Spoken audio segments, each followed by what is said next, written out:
Hello বন্ধুরা, দেখো আজকে আলু বেগুন দিয়ে আর এই যে বাটা মাছ রান্না করব। কীভাবে রান্না করব দেখতে থাকো। যে বাটা মাছ ভাজা হয়ে গেছে, এখন আমাদেরকে কাটা বা ভাজাটা দেখালাম না। এই যে বেগুনটা ভেজে নিচ্ছি।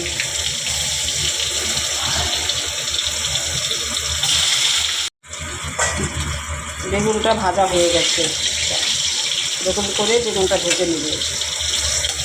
আর শীতকালে সবজি একটু বেগুন, একটু ধনিয়া পাতা এগুলো দিয়ে রান্না করলে একটু ভালো লাগে মাছ ভাত।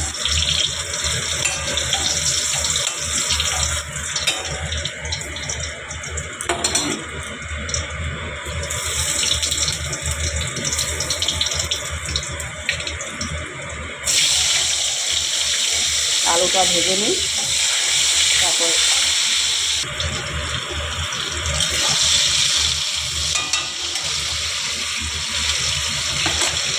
লবণটা দেওয়া হয়ে গেছে। এখন যে হলুদটা লবণটা মেখে রাখছিলাম তো মাছের সাথে,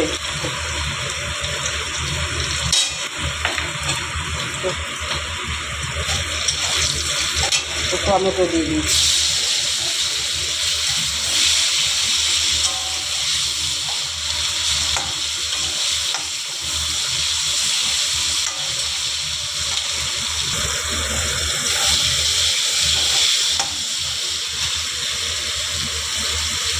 জিরা আর লঙ্কা, কাঁচা লঙ্কা জিরা বাটা করে নিয়েছিলাম, মিক্সিতে পেস্ট করে নিয়েছিলাম।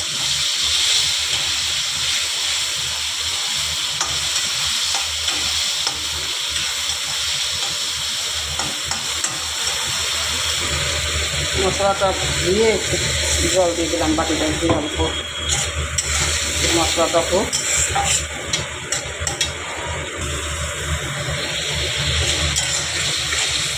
মশলাটা হয়ে গেছে। মশলা থেকে যখন তেল ছাড়বে তখনই ভাববে যে মশলাটা হয়ে গেছে। তাও একটু মশলাটা ভালো করে না কষালে ভালো লাগে না। একটু ঝোল দিয়ে দিলাম।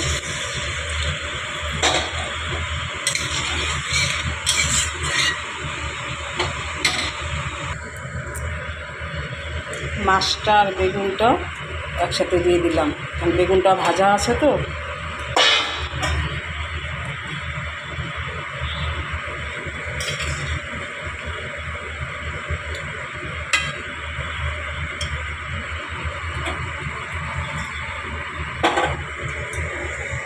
ধনিয়া পাতা দিয়ে দিলাম।